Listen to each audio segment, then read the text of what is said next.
So I'm going to start by discussing first the data on Ponatinib in chronic phase CML. So as you know, in chronic myeloid leukemia, we have 5 BCR-able tyrosine kinase inhibitors, which are highly effective.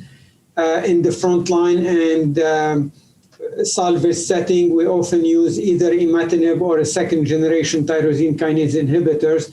But oftentimes we are using also the second-generation kinase inhibitors frontline. Now, Ponatinib is probably the most potent, but also the more toxic BCR-able kinase inhibitor. And there has been a reluctance at using Ponatinib, particularly at the FDA-approved dose of 45 milligrams daily continuously. Since it is felt that Ponatinib is very potent, the question is, can we alleviate the side effects which are worrisome? And these include vaso-occlusive disease, hypertension, skin rashes, pancreatitis, and others. So in this study, what we did is compare the results of Ponatinib at 2 dose schedules. The first one is from an older study, which is called the Phase Trial, where Ponatinib was given to patients at the FDA-approved dose of 45 milligrams daily continuously, and the dose was not reduced unless there were side effects. And then we compared the results to one of the arms of what's called the Optic Trial. So the Optic Trial is a dose optimization study where patients with chronic phase CML who are resistant to previous tyrosine kinase inhibitors receive Ponatinib at either 45, 30, or 15 milligrams at the starting dose. And then they were all reduced to 15 milligrams a day once they achieved a PCR level of less than 1%.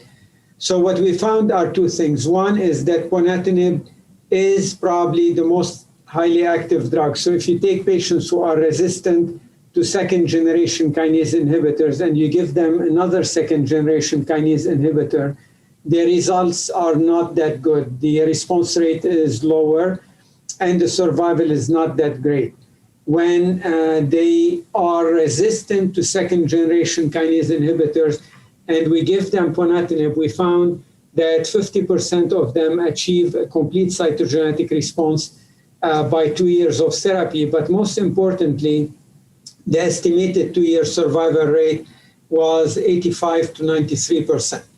So a highly effective drug. Now, when we looked at the efficacy of patients on the Phase Trial, which received Ponatinib 45 milligrams daily continuously versus the patient on the Optic arm who received 45 milligrams daily, and then they were reduced to 15 milligrams daily once they achieved a PCR level of 1% or less, we found that the results in terms of efficacy are equivalent. In fact, the patients on the latter trial, the Optic, had a trend for better results than on the Phase. Now, more importantly is the toxicity profile. So when we looked, for example, at the incidence of arterial occlusive disease, that incidence was 16% on the Phase trial, and it was only 3% on the Optic Trial. And the same applied to the other incidence of severe side effects. So what we concluded from this study is Ponatinib is highly effective, but also equally importantly, that the dose-adjusted schedule of starting with Ponatinib 45 milligrams daily and reducing it to 15 milligrams daily once we had an optimal response was not only effective, but also quite safe.